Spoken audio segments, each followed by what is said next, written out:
Did you know that the founder of ChatGPT has secretly conducted a study on universal income and its effects on people? Let's find out.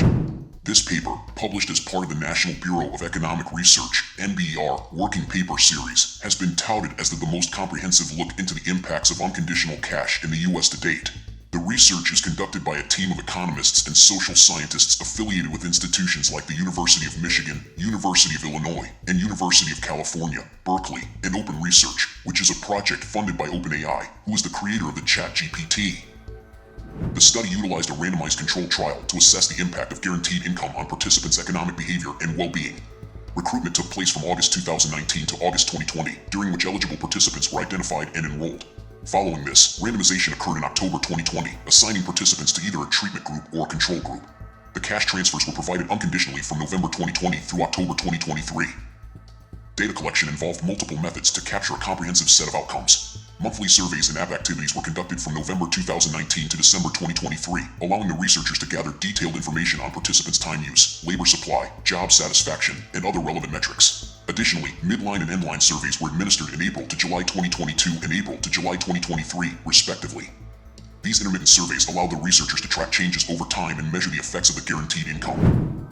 For the duration of the experiment, participants in the control group received $50 per month, while the treatment group received $1,000 per month. These transfers were provided unconditionally, meaning participants received them regardless of their employment status or any other conditions. Moreover, the study included participants aged 21 to 40, had diverse sample with at least 20% each of non-Hispanic white, Black, and Hispanic individuals. Gender distribution was balanced to reflect the eligible population, ensuring equal representation of men and women. So what happened? On average, participants in the treatment group worked 1.3 to 1.4 fewer hours per week compared to the control group, which represents a 4 to 5% reduction in labor supply. Household working hours for the treatment group also decreased by about 2.2 hours. As a result of the participants working fewer hours or opting out of employment, the guaranteed income resulted in a reduction of approximately $1,500 per year in total individual income, excluding the transfers. And these effects were not limited to individual participants, as the entire annual household income decreased by $2,500. In terms of unemployment, the average duration of unemployment increased by 1.1 months for the treatment group, bringing the average to 8.8 months compared to the control group's 7.7 months. Additionally, the longest duration of non-employment increased by 0.8 months from the control group mean of 8.7 months. The effects on income, time use, and labor supply all indicate a clear time trend. Participants progressively worked less over the course of the study.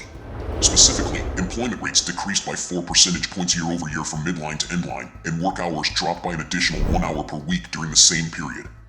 Consequently, the annual income for both individual and household was lower in endline than in midline, showing the same negative trend. This trend could suggest increasing separation from the labor market as participants possibly disengaged from employment. The study estimates 4.5% reduction in the labor supply. Assuming this reduction is directly proportional to the GDP, such reduction could potentially reduce the GDP by approximately $688.5 billion. For context, the Great Recession of 2008 saw a $650 billion drop in GDP in Q4 2008.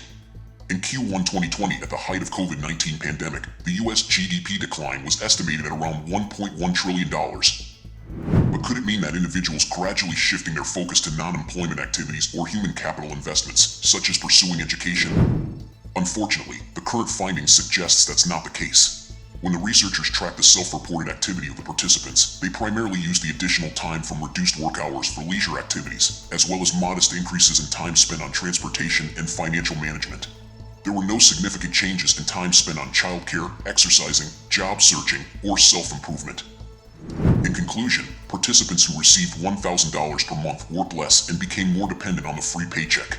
They used the extra free time and income for leisure, and this effect extended to their households, leading to reduced work, unstable income, and increased dependency overall.